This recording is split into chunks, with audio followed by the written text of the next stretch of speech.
Good morning everybody.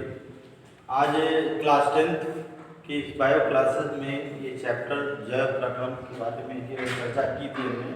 आज पुनः जो है दूसरे वीडियो में इसकी चर्चा करते हैं। जैव प्रक्रम, जिसको अंग्रेजी में बायो प्रोसेस कहा जाता है। ये जैव प्रक्रम, जैसे कि सभी आप जानते हैं कि किसी भी जीव को जीने के लिए कुछ चीजों की आवश्यकता होती है। पहला है, उस पे स्टेप में देखा जाए तो पहला है हमारा पोषण, जिसको अंग्रेजी में हम न्यूट्रिशन कहते हैं। न्यूट्रिशन, ये आपको हम शायद बताए भी थे, न्यूट्रिशन। दूसरा इसका जो है स्टेप है वो है श्वसन। तीसरा है उत्सर्जन। चौथा है परिवहन, है ना। इस प्रकार से ये बहुत सारे स्टेप हैं। और पांचवा स्टेप है जनन का। तो ये सारे स्टेप हर जीव के जीने के लिए बेस्ट माने जाते हैं। इसी प्रकार से कोई भी जीव जो है अपना जीव प्रक्रिया करता है। तो इसमें फर्स्ट आपको पोषण के बारे में बताए थे इस दिन, हम इसके बारे में लिखते हैं।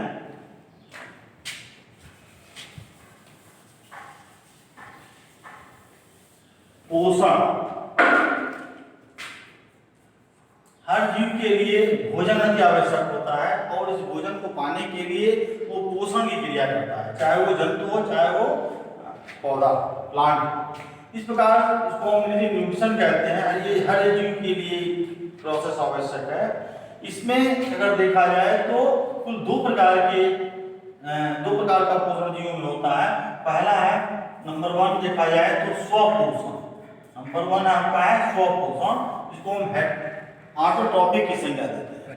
ऑटोट्रॉपिक देता हूं मैं आपको, ऑटोट्रॉपिक। तो ये हमारा पहला पोषण है स्वपोषण। अभी कहेंगे स्वपोषण जो है किस प्रकार का पोषण होता है। इसमें जितने भी सभी हरे पौधे हैं या जो कुछ ऐसे बैक्टीरिया हैं जो इसके माध्यम से पोषण की क्रिया को कर लेते हैं।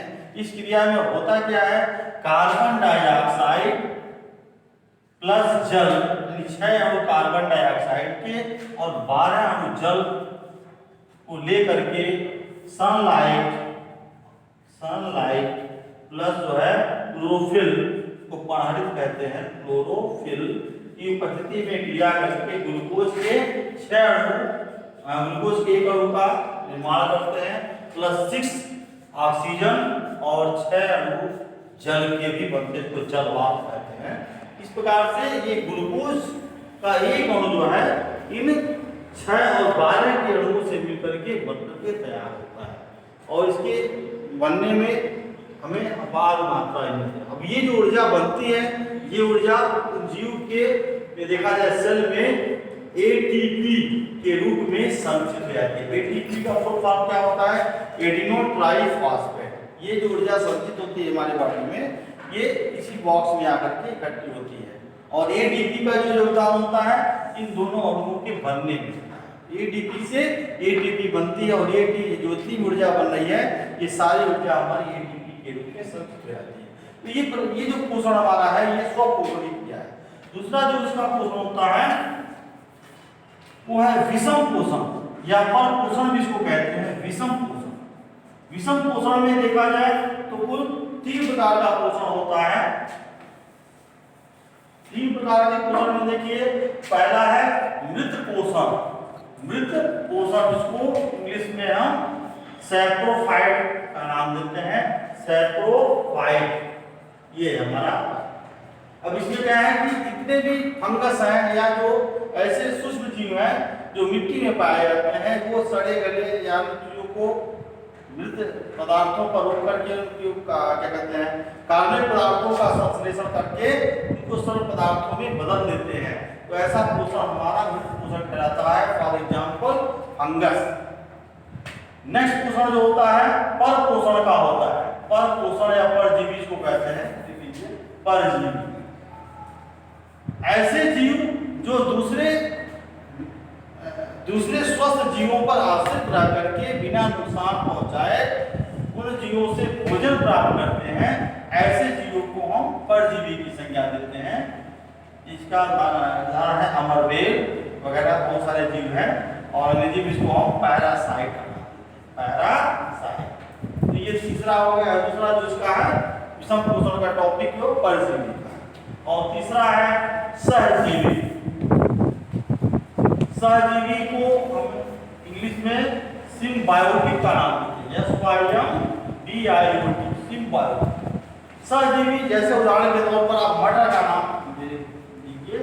मटर के पौधे को जब उखाड़ते हैं तो मटर के पौधों में कुछ जड़ों में गांठ जैसी संरचना दिखाई देती है।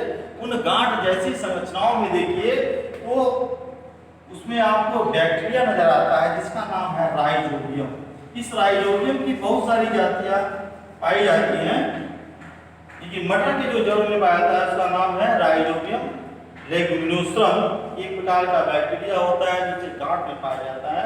इस बैक्टीरिया से इस मटर के प्लांट को कोई नुकसान नहीं पहुंचता है, बल्कि उसको वायुमंडल की मुक्त नाइट्रोजन को नाइट्रेट्स के रूप में बदलकर देने का कार्य करता है ना। बदले में मटर का पौधा क्या करता है, उसको भोजन देता है। इस दोनों का जो जीवन अगर देखा जाए तो एक सहजीवी की भांति चलता रहता है। इस प्रकार से न इस मटर के पौधे को क्षति पहुंचती है न इस बैक्टीरिया। तो इस प्रकार का जो पोषण होता है वो सहजीवी पोषण कहलाता है। इस प्रकार से विषम पोषण में मृत पोषण, परजीवी और सहजीवी ऐसे पोषण हमारे देखने को मिलते हैं। नेक्स्ट इसका जो प्रोसेस है जीव का वो है श्वसन।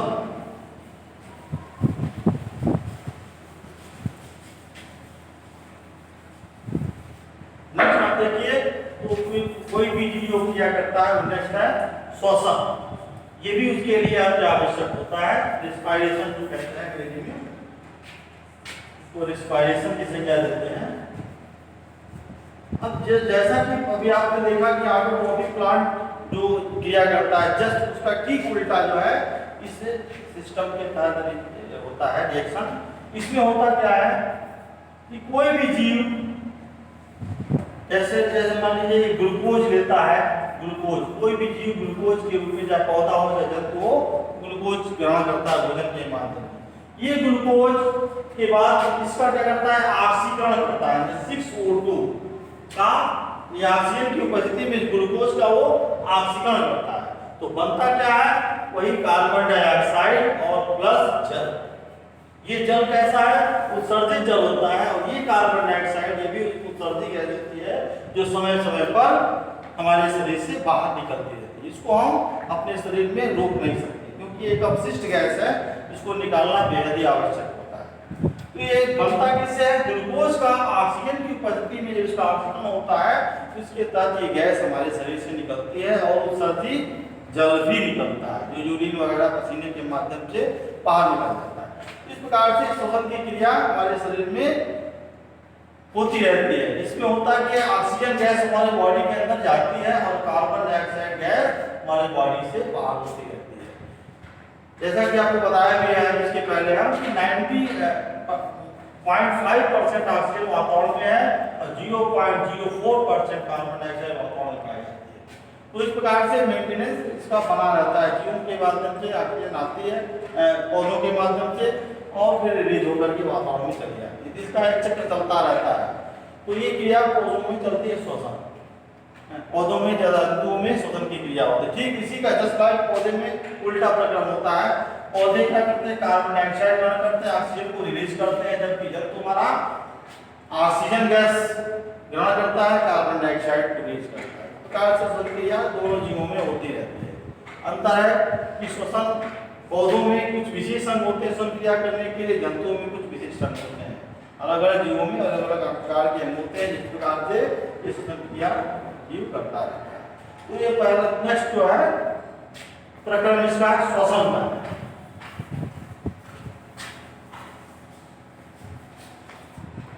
तीसरा जो प्रकरण आप देखते हैं ये है उत्सर्जन। जो सबसे मस्ट है, शरीर में जो भी आप खाद्य पदार्थ लेते हैं जा रहा है शरीर में, उसका उत्सर्जन होना स्वाभाविक है। अगर उत्सर्जन नहीं होगा तो शरीर में विभिन्न प्रकार के अपशिष्ट पदार्थ बन जाएंगे और शरीर हमारा विषैला हो जाएगा, इससे हमारी या आपकी किसी की भी मृत्यु हो सकती है। उसके लिए जो चीजें हम खाते हैं उससे हमारे बॉडी में जाता क्या है, अमोनिया।